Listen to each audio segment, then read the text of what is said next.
we were deeply astonished to uncover the non-royal lives led by Princess Margaret's children. Even though the princess's wild personality in her youth is well documented, it is almost inconceivable that she would have granted her children such untrammeled freedom, so at odds with her own storied lineage. Insider whispers suggest that Queen Elizabeth II may have granted a unique dispensation to her first two grandchildren, allowing them to escape the onerous duties and expectations of royal life. This revelation even intensifies the public's fascination with their existence. This video will reveal shocking details to you, and don't miss the last one. Before talking about the lives of Princess Margaret's two children, we need to understand this. Before becoming a mother, Margaret had a scandalous love affair, which unintentionally affected the lives of her children later on.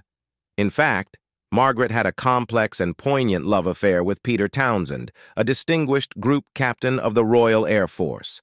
Their first encounter occurred when Margaret was just 14 years old, and Townsend, then 30, was interviewing for a role at Buckingham Palace. At that time, Townsend perceived Margaret as an unremarkable teenager, a view he would later share publicly, noting she was unremarkable as one would expect of a 14-year-old girl. Despite this initial lack of impression, their paths would cross again under vastly different circumstances. 8 years later, when Margaret was 22, their relationship took a romantic turn. The spark between them ignited against a backdrop of post-war Britain, a country still clinging to its traditions and social mores.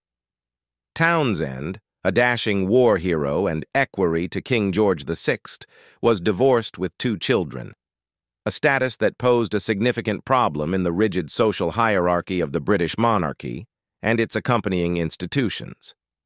In the 1950s, the Church of England, to which the British royal family is deeply tied, and the British Parliament were both firmly against the idea of a royal princess marrying a divorced man. This societal and religious disapproval cast a long shadow over Margaret and Townsend's burgeoning romance, creating a public and private dilemma for the young princess. The intense media scrutiny and public debate around their relationship added immense pressure. Seeking to diffuse the situation, Queen Elizabeth II intervened in a manner reflecting both royal duty and familial concern. Townsend was reassigned to a post in Brussels as an air attaché, effectively placing physical distance between him and Margaret. During his time abroad, Townsend's heart eventually found solace in another relationship, which somewhat alleviated the immediate romantic tension, but did little to assuage Margaret's heartbreak.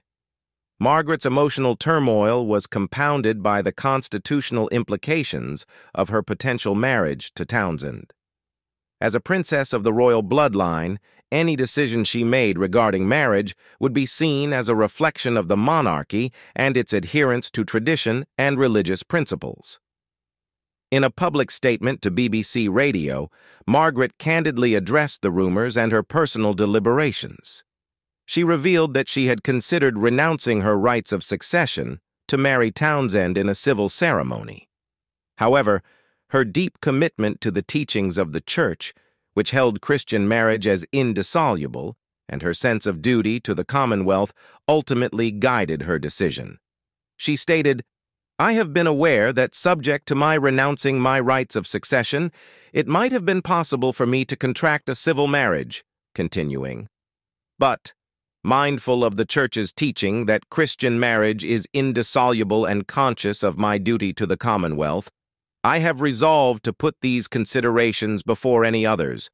I have reached this decision entirely alone, and in doing so, I have been strengthened by the unfailing support and devotion of Group Captain Townsend." Princess Margaret's resilient spirit shone through following the end of her relationship with Peter Townsend. When Townsend married Marie-Luce Jaman, a Belgian woman, Margaret did not succumb to despair. Instead, she quickly found herself on a new romantic path. According to Women's Health, within just 24 hours of learning about Townsend's engagement, Margaret accepted a marriage proposal from Anthony Armstrong Jones, a charming and talented royal photographer. Margaret and Armstrong Jones had been involved in a discreet romance for some time before his proposal. This relationship marked a departure from her previous love affair, bringing a sense of excitement and novelty into her life. Anthony Armstrong Jones, known for his artistic flair and non-royal status, was a stark contrast to the more conventional suitors Margaret had been associated with. This added an element of intrigue to their relationship, captivating the public's imagination. Their wedding, held on May 6, 1960, was a historic event. It was the first royal wedding ever to be televised, an unprecedented move that drew over 20 million viewers, according to the BBC. This live broadcast allowed people from all over the world to partake in the celebrations, setting the stage for the modern era of royal wedding mania that would later envelop the weddings of Prince William and Kate Middleton, and Prince Harry and Meghan Markle. The marriage of Princess Margaret and Anthony Armstrong Jones was met with widespread public enthusiasm. The nation celebrated the union of their vivacious and fun-loving princess with her dashing and talented groom. In honor of their marriage, Queen Elizabeth II bestowed upon Anthony the title of Earl of Snowdon, further cementing his place within the royal family. However, beneath the surface of this joyous occasion lay deeper, more complex emotions. Margaret would later reflect on her decision to marry Armstrong Jones with a mix of wistfulness and resignation. In an interview with the BBC, she revealed the impulsive nature of her choice, saying, "I received a letter from Peter in the morning, and that evening I decided to marry Tony. I didn't really want to marry at all. Why did I? Because he asked me." This candid admission highlighted the lingering impact of her relationship with Townsend and the spontaneous, almost reactionary nature of her acceptance of Armstrong Jones's proposal. Despite these reservations, Margaret acknowledged the positive influence Anthony had on her life. She remarked, "Really, though, he was such a nice person in those days. In a way, he introduced me to a new world."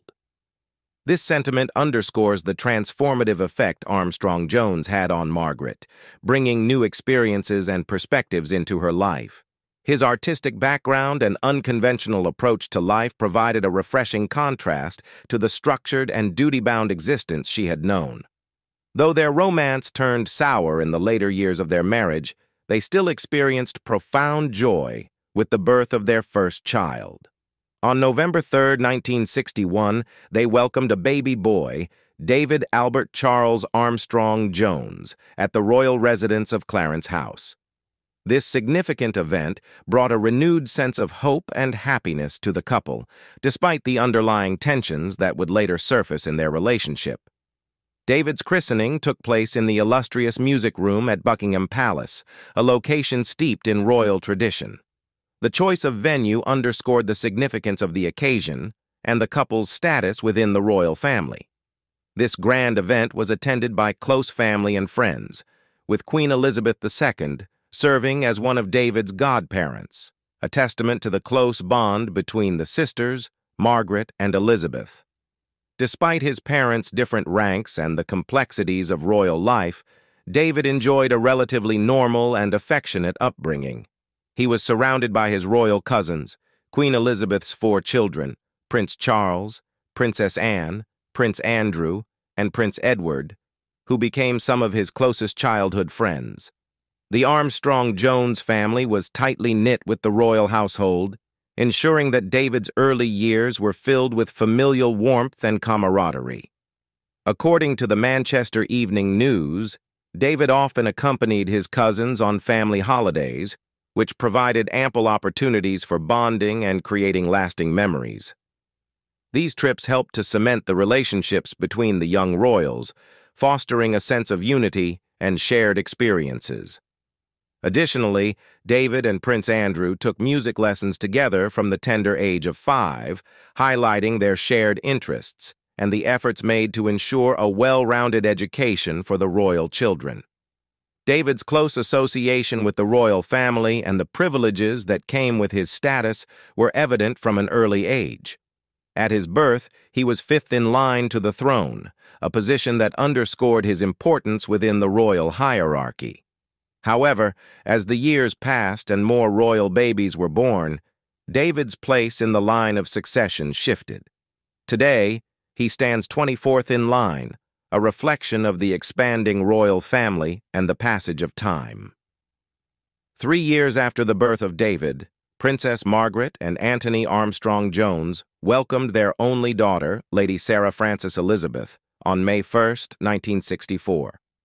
Lady Sarah, the Queen's only niece, brought a new wave of joy to the family.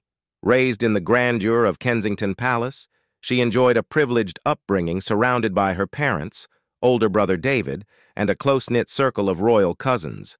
The environment was a blend of royal protocols and the warmth of family life, supported by a dedicated staff of servants and nannies who ensured the daily needs and comforts of the young royals were meticulously met. Despite the luxurious surroundings, Lady Sarah's childhood was not without its challenges. During this time, the marriage between Princess Margaret and Anthony Armstrong Jones began to show significant strain. Reports of their turbulent relationship surfaced, shedding light on the discord that marred their family life.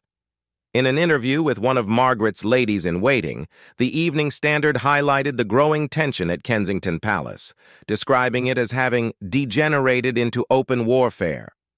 Infidelity was a major factor contributing to the marital discord. History recounts that Lord Snowdon engaged in multiple extramarital affairs, leaving Margaret feeling increasingly isolated and lonely within her marriage. The breakdown of her parents' marriage culminated in their divorce when Sarah was only 13 years old. This tumultuous period undoubtedly impacted her, although she was somewhat shielded from the daily strife at Kensington Palace. During her teenage years, Lady Sarah, alongside her brother David, attended Bedales boarding school in Hampshire.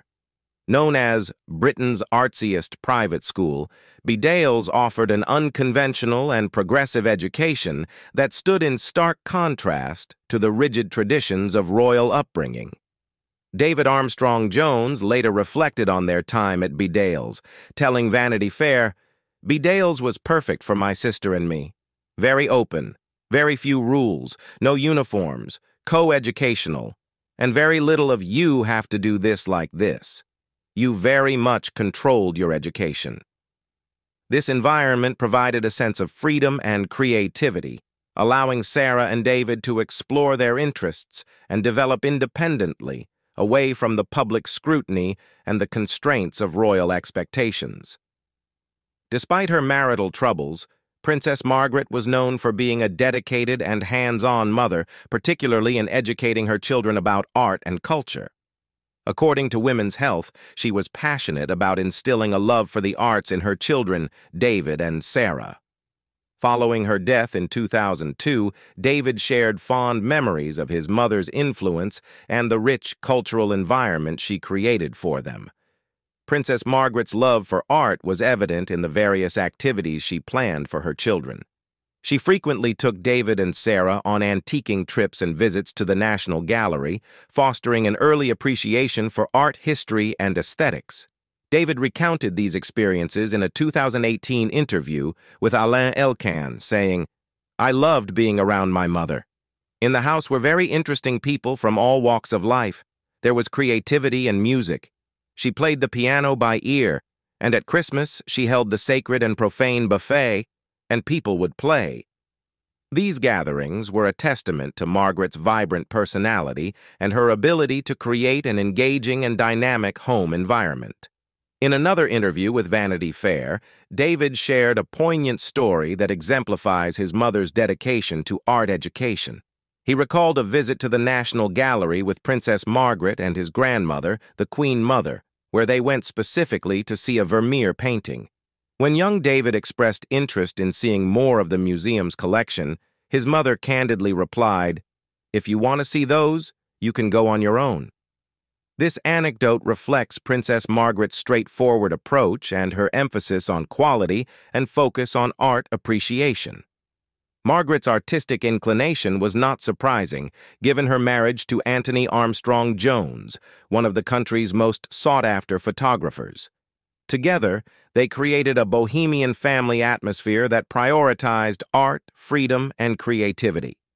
Their home was often filled with an eclectic mix of high society characters, artists, musicians, and intellectuals, providing an enriching environment for David and Sarah. Now it's time to talk about Margaret's children. After graduating from Bedales, David Armstrong Jones ventured into the world independently. He settled in the southeast market town of Dorking, where he embarked on a career that would distinguish him from his royal roots.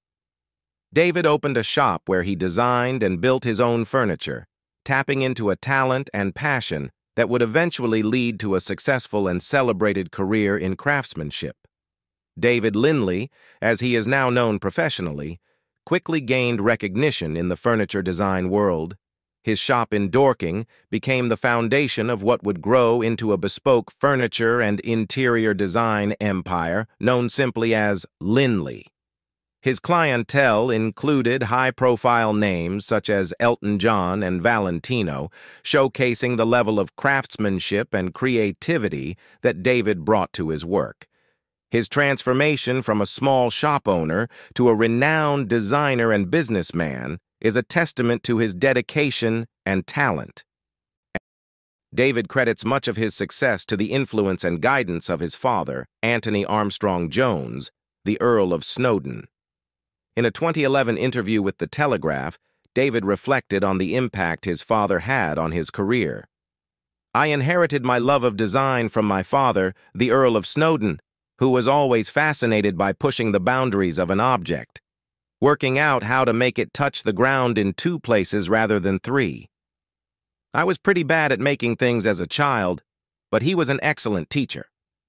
This acknowledgement highlights the deep bond between father and son, and underscores the importance of Anthony's mentorship in David's development as a designer. Princess Margaret was also a significant supporter of David's pursuits. Despite the challenges and public scrutiny of her own life, she took great pride in her son's achievements. David fondly recalled an early memory from his Dorking shop in an interview with Vanity Fair. "I remember my mother came to my first shop, and I went downstairs, and there was my mother sitting on the floor, screwing a screw into the back of a mirror. She was greatly enthusiastic." This anecdote captures Margaret's hands-on involvement and genuine enthusiasm for her son's work, illustrating the supportive and nurturing side of her character. While David Armstrong Jones has been a prominent figure in the world of furniture design, his sister, Lady Sarah Frances Elizabeth Chatto, has had a more diverse and artistic career trajectory. After leaving Bedales, Lady Sarah initially ventured into the film industry, finding work as a wardrobe assistant for the 1983 film Heat and Dust. It was on this film set that she met her future husband, Daniel Chatto, an actor and artist, marking the beginning of a significant relationship in her life. However, Lady Sarah's stint in the film industry was short-lived. She soon transitioned into the art world, following in the creative footsteps of her father, Anthony Armstrong Jones, and embracing her passion for painting. Under the name Sarah Armstrong Jones, she began to establish herself as a serious artist. Her journey in the art world gained momentum in 1994 when she started a relationship with the prestigious Redfern Gallery in London's West End. Since then, her work has been exhibited there on multiple occasions, solidifying her reputation as a talented painter. Lady Sarah's paintings have garnered critical acclaim and recognition within the art community. She has received several awards, including the Winsor and Newton Prize in 1988 and the Creswick Landscape Prize in 1990. These accolades are a testament to her skill and dedication to her craft. Her work is characterized by a deep and contemplative approach, as noted by art editor Patrick Kinmonth, who praised her ability to evoke profound contemplation through her paintings. He described her work as growing like plants flowering, or landscapes excavated over time from remembered indistinct horizons, highlighting her mastery of the medium and her ability to delve deeply into the nature of paint. Kinmonth further noted that Lady Sarah's work allows accident, evidence, and respect to have full sway, showcasing her respect for the artistic process and her willingness to explore and experiment within her medium. In addition to her accomplishments as a painter, Lady Sarah has also followed in her mother's footsteps by becoming involved with the Royal Ballet. In 2004, she was appointed Vice President of the Royal Ballet, a position that reflects her commitment to the arts and her desire to support and promote ballet in the United Kingdom. Her mother, Princess Margaret, had also been president of the Royal Ballet for a time, underscoring the family's enduring connection to the arts.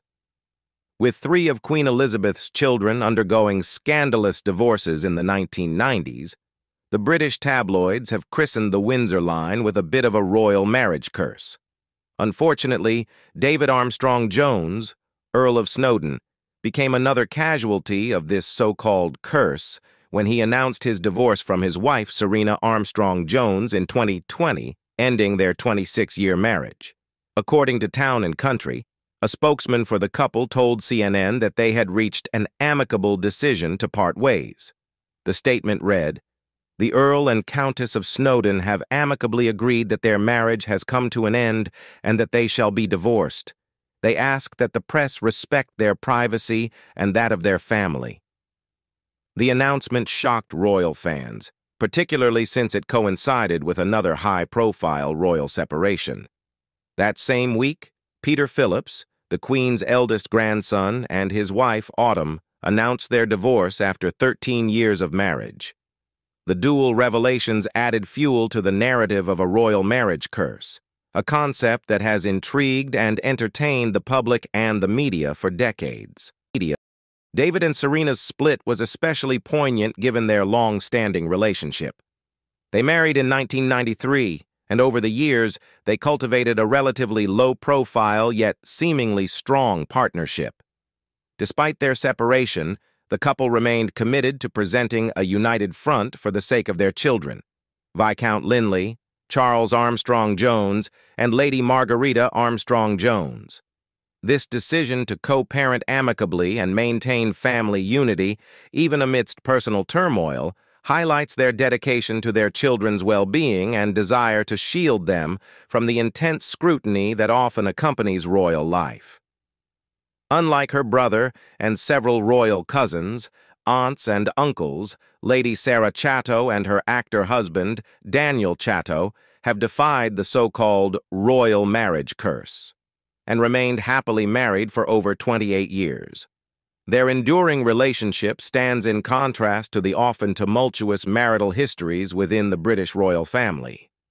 Lady Sarah's marriage to Daniel Chatto has been marked by a notable absence of the fanfare and spectacle that typically accompanies royal weddings. The couple married in a quiet ceremony at St. Stephen's Walbrook Church in July 1994, after nearly a decade of dating. Despite their understated approach, the wedding was a memorable event, with Lady Sarah stunning in a classic Jasper Conran gown and her family's Snowdon floral tiara. Tatler fondly recalled these details on the couple's 27th wedding anniversary, highlighting the timeless elegance of the occasion. The wedding, though low-key, was attended by several prominent members of the royal family.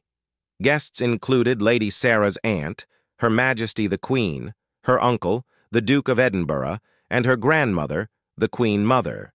A teenage Zara Tindall, then Phillips, even served as one of Sarah's bridesmaids, adding a touch of youthful charm to the event. The wedding also made headlines for being the first public outing attended by Prince Charles and Princess Diana following Charles's scandalous interview with Jonathan Dimbleby, where he admitted to having an affair with Camilla Parker Bowles. Despite the family drama and media attention, Sarah and Daniel's wedding was a serene and joyous occasion, setting the tone for their future together. Lady Sarah's choice of Daniel Chatto, a commoner, reflects her mother's influence and her own independent spirit. Princess Margaret, known for her unconventional choices and defiance of royal norms, likely inspired Sarah's decision to marry for love rather than status. Daniel's commoner status never seemed to bother the low-key Sarah, and their strong partnership has stood the test of time.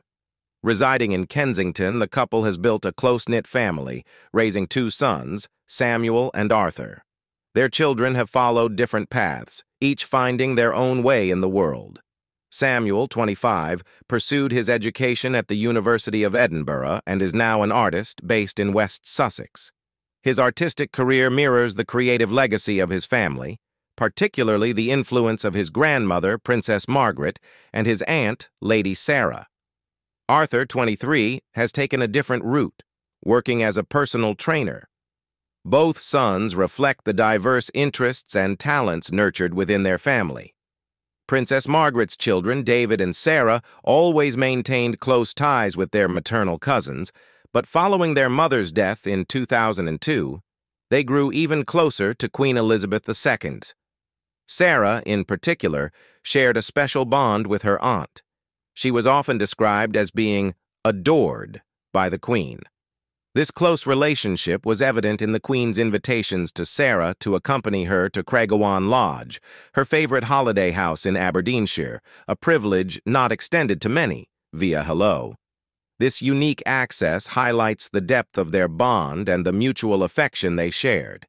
Sarah's connection to her royal relatives extended beyond her relationship with the Queen. She played a significant role in key royal events. Notably, she was chosen as the chief bridesmaid at the wedding of Prince Charles and Lady Diana Spencer in 1981, one of the most high-profile events of the century. This role not only underscored her importance within the royal family, but also showcased the trust and affection they had for her. Additionally, Sarah was honored by being named godmother to Prince Harry, further solidifying her integral place within the royal circle. David, Earl of Snowdon, also demonstrated his deep respect and affection for the royal family, particularly his aunt, Queen Elizabeth II. He honored her memory by walking behind her coffin during its solemn procession from Buckingham Palace to Westminster Hall. This act of homage was a poignant reminder of the close relationship he shared with the Queen and the deep respect he held for her. Both David and Sarah have continued to participate in significant family events, maintaining their ties to the royal family. They were both present at Prince Harry and Meghan Markle's wedding in 2018, an event that captured the world's attention. Sarah's son, Samuel, shared his joy and admiration for the wedding on Instagram, writing, "The wedding yesterday was so full of love and warmth and joy. I wish Meghan and Harry a lifetime of happiness." This public display of affection and support reflects the continued involvement and emotional investment of Margaret's children in the broader royal family. Despite their relatively low profiles and preference for staying out of the tabloid spotlight, David and Sarah have found meaningful ways to honor their mother's legacy. Sarah, in particular, has been seen wearing significant pieces of her mother's jewelry, which serve as personal and public tributes to Princess Margaret. She has worn her mother's statement pearl earrings on numerous occasions, keeping her mother's memory alive in subtle yet poignant ways.